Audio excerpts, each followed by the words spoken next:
പിണറായി വിജയൻ മന്ത്രിസഭയിലെ പുതിയ മന്ത്രിയായി ഉടുമ്പൻചോല എംഎൽഎ എം എം മണി അല്പസമയത്തിനകം സത്യപ്രതിജ്ഞ ചെയ്യും. രാജ്ഭവനിലാണ് സത്യപ്രതിജ്ഞ ചടങ്ങ്. സുനിൽ അരുമാനൂർ ചേരുന്നുണ്ട് വിവരങ്ങളുമായി. സുനിൽ, എങ്ങനെയാണ് തയ്യാറെടുപ്പുകൾ? നേരത്തെ തന്നെ അദ്ദേഹം എം എം മണി അടക്കമുള്ളവർ നേരത്തെ തന്നെ അവിടെ എത്തിയിരുന്നു. എങ്ങനെയാണ് അവസാനവട്ട ഒരുക്കങ്ങൾ? വിവരങ്ങൾ സുനിൽ. സമയം 4:30 തന്നെ സത്യപ്രതിജ്ഞ നടക്കും.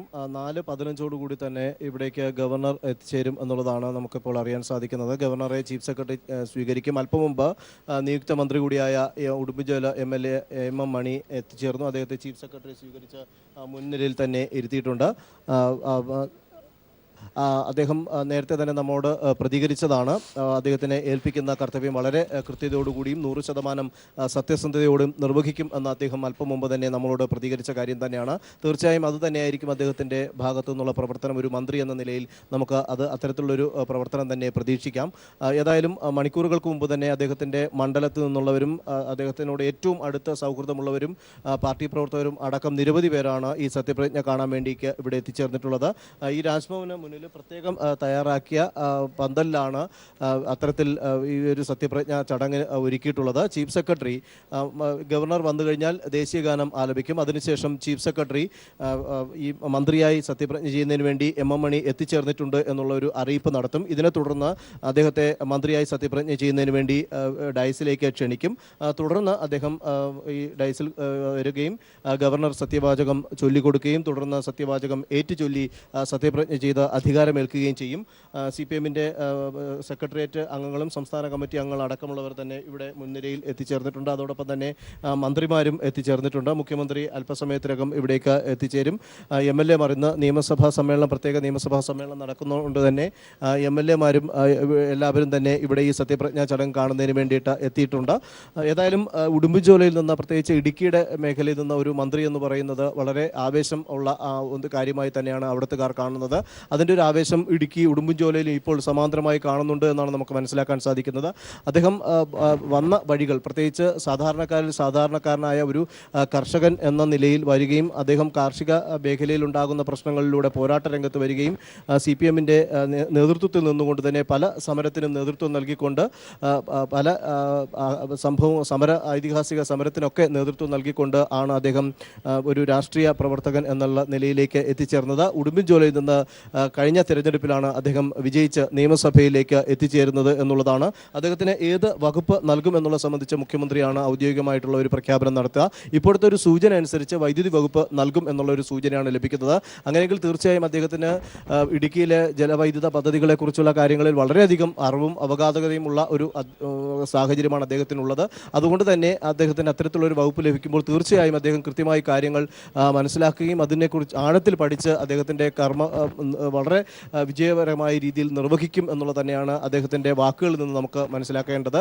ഏത് വകുപ്പായാലും തന്നിൽ ഏൽപ്പിച്ചിട്ടുള്ള ഒരു ദൗത്യം, ആ ദൗത്യം കൃത്യമായി നിർവഹിക്കുക എന്നുള്ളത് തന്നെയാണ് തൻ്റെ ലക്ഷ്യം. അത് തനിക്ക് കഴിയും എന്നുള്ള ഒരു ആത്മവിശ്വാസം തന്നെയാണ് അദ്ദേഹം പ്രകടിപ്പിച്ചിട്ടുള്ളത്. അദ്ദേഹത്തിൻ്റെ ഭാര്യയും സത്യപ്രതിജ്ഞാ ചടങ്ങ് കാണാൻ അദ്ദേഹത്തിൻ്റെ സീറ്റിൻ്റെ തൊട്ടടുത്ത് തന്നെ ഇരിപ്പുണ്ട്. നമ്മൾ നേരത്തെ അത് ദൃശ്യങ്ങളിൽ കണ്ടതുമാണ്. അദ്ദേഹം നമ്മോട് പ്രതികരിക്കുന്ന സമയത്ത് തന്നെ അത്തരം കാര്യങ്ങൾ കണ്ടതാണ്. MLA-മാർ, അതുപോലെ തന്നെ പാർട്ടി പ്രവർത്തകർ, അദ്ദേഹത്തിൻ്റെ നാട്ടിലുള്ള ഉടുമ്പൻചോലയിലുള്ള പ്രവർത്തകരൊക്കെ തന്നെ ഇവിടെ വളരെ നേരത്തെ തന്നെ ഇവിടെ സീറ്റുകളിലെത്തി അദ്ദേഹത്തിൻ്റെ സത്യപ്രതിജ്ഞാ ചടങ്ങ് കാണുന്നതിന് വേണ്ടി എത്തിച്ചേർന്നിട്ടുണ്ട്. പ്രത്യേകിച്ച് ഒരു കാർഷിക മേഖലയിൽ നിന്ന് ഇടുക്കിക്ക് പ്രാതിനിധ്യം നൽകിക്കൊണ്ട് പിണറായി വിജയൻ മന്ത്രിസഭയിലേക്ക് ഒരു മന്ത്രി വരുന്നു എന്നുള്ളത് തന്നെ പ്രത്യേകിച്ച് മലയോര മേഖലയ്ക്ക് ഏറ്റവും അധികം പ്രതീക്ഷയും പ്രത്യാശയും നൽകുന്നു എന്നുള്ളത് കഴിഞ്ഞ ദിവസമൊക്കെ മാധ്യമങ്ങളിലൂടെ പലതരം വാർത്തകൾ വന്നിരുന്നു. അത്തരം വാർത്തകളിലൂടെ തന്നെ പറയേണ്ടി വരുന്ന ഒരു കാര്യമാണ്. ഒരു കാര്യം പറയേണ്ടി വരുന്നത്, ഈ ഒരു മന്ത്രിസഭയിൽ പുതിയ മന്ത്രിയായി വരുമ്പോൾ തന്നെ കൃത്യമായി ആ വകുപ്പ് ഏത് നൽകിയാലും അതിനെ കൃത്യമായി പഠിച്ച് കാര്യങ്ങൾ നിർവഹിക്കും എന്നുള്ളത് തന്നെ നമുക്ക് മനസ്സിലാക്കിയെടുക്കേണ്ട ഒരു കാര്യം.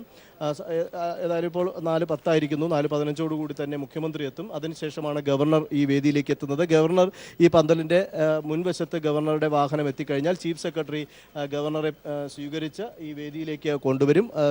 ഗവർണർ വേദിയിൽ എത്തിക്കഴിഞ്ഞാൽ ഉടൻ തന്നെ പോലീസിൻ്റെ ബാൻഡ് ദേശീയഗാനം ആലപിക്കും. ഇത് ദേശീയഗാനം ആലപിച്ചു കഴിഞ്ഞാൽ ചീഫ് സെക്രട്ടറി മൈക്കിൽ വന്ന് എം മണി പുതിയ മന്ത്രിസഭയിലേക്ക് ഒരു മന്ത്രിയായി സത്യപ്രതിജ്ഞ ചെയ്യുന്നതിന് വേണ്ടി ഇവിടെ എത്തിച്ചേർന്നിട്ടുണ്ട് എന്ന് ഒരു പ്രഖ്യാപനം നടത്തും. ഇത് കേട്ട് കഴിഞ്ഞാൽ അദ്ദേഹത്തെ ക്ഷണിക്കാനായി ഗവർണർ തന്നെ അനുമതി നൽകും. തുടർന്ന് അദ്ദേഹത്തെ ചീഫ് സെക്രട്ടറി തന്നെ ക്ഷണിക്കും.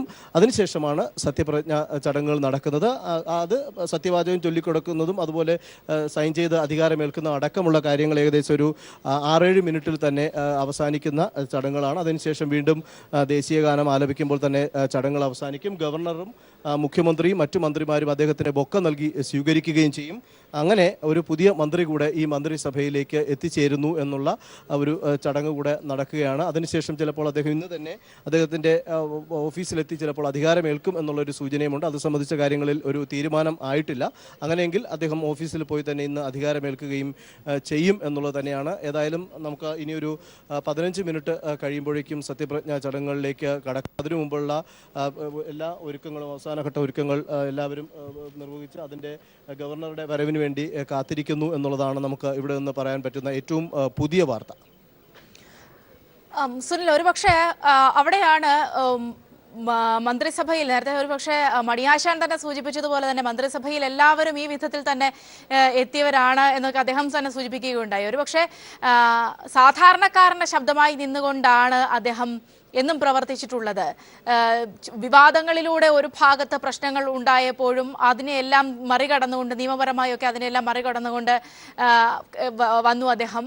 ഒപ്പം തന്നെ ഈ പറഞ്ഞതുപോലെ തന്നെ താഴേക്കിടയിൽ നിന്നുള്ള സാധാരണക്കാരുടെ ജനങ്ങളുടെ ഒപ്പം നിന്നുള്ള ഒരു പ്രവർത്തനം അത് മന്ത്രിസഭ മറ്റെല്ലാ മാനദണ്ഡങ്ങളും അല്ലെങ്കിൽ മറ്റെല്ലാ അഭിപ്രായ വ്യത്യാസങ്ങളും മാറ്റി നിർത്തിക്കൊണ്ട് ആ ഒരു വിഷയം ഒരുപക്ഷെ എങ്ങനെയായിരിക്കും ഒരു ജനകീയ മന്ത്രിസഭ എന്ന ഒരു വിഷയത്തിലേക്ക് വരുമ്പോൾ അത് എത്രത്തോളം സഹായകരമാകും എം മണിയുടെ സാന്നിധ്യമൊക്കെ?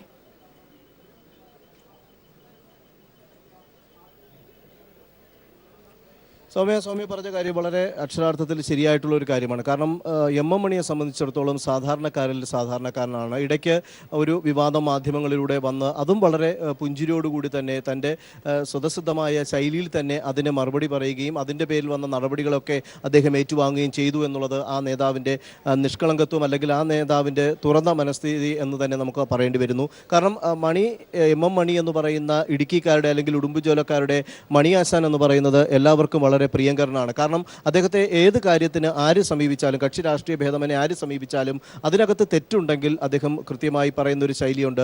വാടാ ഉവേ പോടാ ഉവേ എന്നുള്ള ഒരു ശൈലിയാണ് അദ്ദേഹത്തിൻ്റെ ഇടുക്കി സ്റ്റൈലിൽ തന്നെ അദ്ദേഹം പറയുന്നത്. കാരണം ആ കാര്യം നടക്കുമെങ്കിൽ അദ്ദേഹം പറയുന്ന ശൈലിയാണ് വാടാ ഉവേ എന്ന് പറയുന്ന ഒരു ശൈലിയും. അക്കാര്യത്തിൽ തെറ്റുണ്ട് അത് നടക്കില്ല എങ്കിൽ പോടാ ഉവേ എന്ന് പറയുന്ന ഒരു വളരെ സ്വസിദ്ധമായിട്ടുള്ള ഒരു ശൈലിയുടെ ഉടമ കൂടിയാണ് എം മണി എന്ന് പറയുന്നത്. അതുകൊണ്ട് തന്നെയാണ് അദ്ദേഹം ഇത്രയും ജനങ്ങൾക്കിടയിൽ വലിയ രീതിയിലുള്ള ഒരു സ്ഥാനം, ഒരു പാർട്ടി പ്രവർത്തകൻ എന്നതിനപ്പുറം ഒരു സാമൂഹിക പ്രവർത്തകൻ, അതുപോലെ തന്നെ അവിടുത്തെ ഒരു ജനങ്ങളിൽ ഒരുവനായി കർഷകനായി തന്നെ ഇപ്പോഴും തൻ്റെ കൃഷിയുമായി തന്നെ മുന്നോട്ട് പോകുന്ന ഒരു കർഷകൻ എന്നുള്ള നിലയിൽ തന്നെ അദ്ദേഹത്തിനെ നമുക്ക് കാണേണ്ടി വരുന്നു എന്നുള്ളത് തന്നെയാണ് അദ്ദേഹത്തിൻ്റെ ഏറ്റവും വലിയ ഒരു സ്വീകാര്യത എന്ന് പറയുന്നത്. കാരണം ഏത് കാര്യം, കാരണം ഈ മന്ത്രിയായിട്ടുള്ള ഒരു പ്രഖ്യാപനം വന്നപ്പോൾ തന്നെ എല്ലാവരും മാധ്യമങ്ങൾ അദ്ദേഹത്തോട് പ്രതികരണമാരായനായി AK സെൻറ്ററിൽ നിന്നപ്പോഴും അദ്ദേഹം തൻ്റെ ശൈലിയിലൊന്നും മാറ്റം വരുത്തിയില്ല. അത്ഭുതങ്ങളൊന്നും അങ്ങനെ രീതിയിൽ തനിക്ക് ഇപ്പോൾ ഒരു അംഗീകാരം കിട്ടി എന്നുള്ളത്, ആ അംഗീകാരം കിട്ടിയപ്പോൾ അത് ഏത് രീതിയിൽ വിനിയോഗിക്കണം എന്ന് തനിക്കറിയാം. തന്നെ വിശ്വസിച്ച് അല്ലെങ്കിൽ തന്നെ എന്തുകൊണ്ട് ഇതിലേക്ക് തിരഞ്ഞെടുത്തു എന്നുള്ള ഉറച്ച വിശ്വാസം അല്ലെങ്കിൽ ഉത്തമ ബോധ്യം ഉള്ള ഒരു രാഷ്ട്രീയ പ്രവർത്തകനായി തന്നെയാണ് അദ്ദേഹം ആ വാർത്ത ശ്രവിച്ചതും അതിന് കൃത്യമായി മാധ്യമങ്ങളിലൂടെ മറുപടി നൽകുകയും ചെയ്തത്. അത് അദ്ദേഹം ഇപ്പോഴും നമ്മളോട് പ്രതികരിച്ചപ്പോഴും അങ്ങനെ തന്നെയാണ് അദ്ദേഹത്തിൻ്റെ പ്രതികരണം. കാരണം ഇതിലിപ്പോൾ മന്ത്രിയാകുന്നതിൽ വലിയ ഉള്ള ഒരു കാര്യം അതിനകത്ത് പെട്ടെന്നൊരു ഞെട്ടലിൻ്റെയോ അല്ലെങ്കിൽ വളരെ അതിരുവിട്ട ഒരു സന്തോഷ പ്രകടനത്തിൻ്റെ ഒന്നും കാര്യമില്ല. തന്നെ ഒരു ഉത്തരവാദിത്വം ഏൽപ്പിച്ചിരിക്കുന്നു. ആ ഉത്തരവാദിത്വം വളരെ കൃത്യതയോടുകൂടി തന്നെ സത്യസന്ധമായി 100% സത്യസന്ധമായി നിർവഹിക്കും എന്നുള്ള ഒരു ഉറച്ച വിശ്വാസം. ആ വിശ്വാസം തന്നെയാണ് അദ്ദേഹത്തിൻ്റെ പ്രവർത്തന ശൈലി എന്ന് ഉടുമ്പിൻചോലക്കാർ പറയുന്നത്. അദ്ദേഹത്തിൻ്റെ ഓരോ വാക്കുകൾ നമ്മൾ കേൾക്കുമ്പോഴും ആ ജനങ്ങൾ പറയുന്നത് തീർച്ചയായും അത് സത്യമുള്ള കാര്യം തന്നെയെന്ന് നമുക്കും കൂടെ അതിനോടൊപ്പം പറഞ്ഞു വെക്കേണ്ടി വരുന്നു എന്നുള്ളത് തന്നെയാണ്.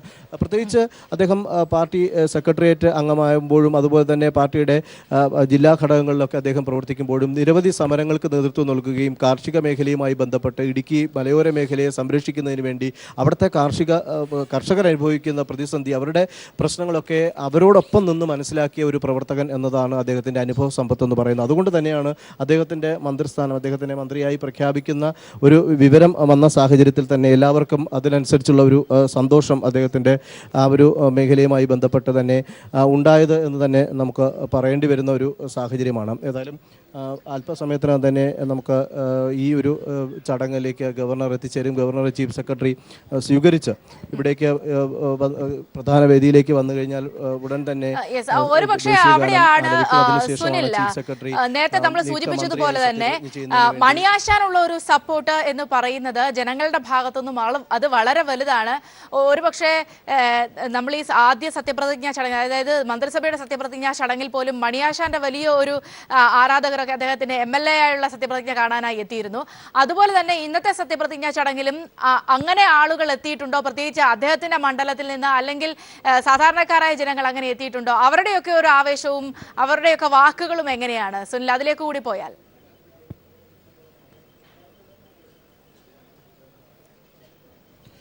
തീർച്ചയായും എന്തായാലും നമുക്ക് അത്തരത്തിലുള്ള കാര്യങ്ങളിലേക്ക് കൂടി പോകേണ്ടിയിരിക്കുന്നു. അവരിലേക്ക് നമ്മൾ അവിടെ എത്തിയ കൂടുതൽ ജനങ്ങൾ ഇരിക്കുന്നത് മറ്റൊരു ഭാഗത്താണ്. അവിടേക്ക് നമുക്ക് ഇറങ്ങിച്ചെല്ലാൻ ഇപ്പോൾ കഴിയാത്തൊരു സാഹചര്യമാണ്. കാരണം പോലീസിൻ്റെ സുരക്ഷയുമായി ബന്ധപ്പെട്ട് തന്നെ നമ്മുടെ മറ്റൊരു സ്ഥലത്താണ് പോലീസ് ക്യാമറയും നമ്മുടെ സ്ഥാനവും ഒക്കെ നിശ്ചയിച്ചിട്ടുള്ളത്. അതുകൊണ്ട് അവരിൽ അങ്ങോട്ട് പോകാൻ പറ്റില്ല. എന്തായാലും അവിടെ നിന്നുള്ള കൂടുതൽ അടുത്ത് വന്നവരോട് തന്നെ നമുക്ക് കൂടുതൽ കാര്യങ്ങൾ, ഏതായാലും വിശേഷങ്ങൾ നമുക്ക് ചോദിച്ചറിയാൻ സാധിക്കും.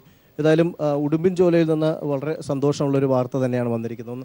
നമുക്ക് ഒന്ന് എണീറ്റ് ക്യാമറയിൽ ഒന്ന് കാണാനും പറ്റും. നമുക്ക് വളരെ സന്തോഷമുള്ള ഒരു ഇങ്ങോട്ടൊന്ന് വന്നേ. നമുക്ക് അത്തരത്തിലൊരു സന്തോഷമുള്ളൊരു വാർത്ത, ഇതിനെങ്ങനെ കാണും? നമ്മുടെ വളരെ പ്രതീക്ഷയോടുകൂടിയാണ് ജനങ്ങൾ കാണുന്നത്. ഞങ്ങളും അങ്ങനെ തന്നെ മറിച്ച് ചിന്തിക്കുന്നില്ല. നന്നായിട്ട് തന്നെ ഏൽപ്പിക്കുന്ന വകുപ്പ് ഭംഗിയായിട്ട് ചുമതല നിർവഹിക്കുമെന്നാണ് ഞങ്ങൾ മനസ്സിലാക്കുന്നത്. ഒരു പ്രത്യേക ശൈലിയുടെ ഉടമയാണ്, അല്ലെങ്കിൽ പ്രവർത്തനത്തിന് തന്നെ ഒരു പ്രത്യേകത, അദ്ദേഹത്തിൻ്റെ പ്രവർത്തനത്തിന് തന്നെ പ്രത്യേക ഒരു അല്പം കൂടെ നീക്കാറ് ക്യാമറയിൽ നമുക്ക് മുഖം കാണാൻ വേണ്ടിയിട്ട് വേണ്ടി. അപ്പം അത്തരത്തിലുള്ളൊരു പ്രവർത്തന ശൈലി, അതിനെങ്ങനെയാണ് അവിടുത്തെ ഉടുമ്പൻചോലക്കാർ മൊത്തത്തിൽ വിലയിരുത്തുന്നത്? അദ്ദേഹത്തിന് ആദ്യം തൊട്ടേ ഒരു ശൈലിയുണ്ട്. ആ ശൈലിയോട് തന്നെ മുന്നോട്ട് പോകണം തന്നെയാണ്.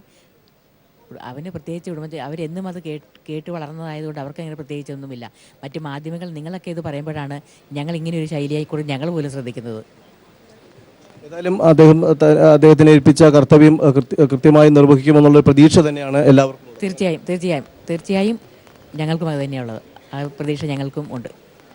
തീർച്ചയായും അത്തരത്തിൽ അവിടുത്തെ ഒരു ആളുകളുടെയും എല്ലാവരുടെയും ഒക്കെ ഒരു സന്തോഷം അത് തന്നെയാണ് പറയുന്നത്. അദ്ദേഹത്തിൻ്റെ ഏറ്റവും അടുത്തറിയുന്നവർ, അദ്ദേഹത്തിൻ്റെ കുടുംബാംഗങ്ങളൊക്കെ പറയുന്നു, അദ്ദേഹത്തിൻ്റെ ശൈലി മാധ്യമങ്ങൾ പറയുമ്പോഴാണ് ഇത്തരത്തിലൊരു ശൈലി അദ്ദേഹത്തിന്, ഒരു പ്രവർത്തന ശൈലി അദ്ദേഹത്തിന് ഉണ്ട് എന്ന് പറയുന്നതെന്ന് തന്നെയാണ് അദ്ദേഹം പറയുന്നത്. അത് അവരുടെ ഒരു സംസാര രീതിയിൽ തന്നെ നമുക്ക് കൃത്യമായി കാര്യങ്ങൾ പറയേണ്ടി വരുന്നു. ഏതായാലും M.M. മണി എന്ന് പറയുന്ന ആ നേതാവ് ഇപ്പോൾ മന്ത്രിയാകുമ്പോൾ ദയവായി തുടരുക, നമുക്ക് അതിലേക്ക് എത്താം. ഏതായാലും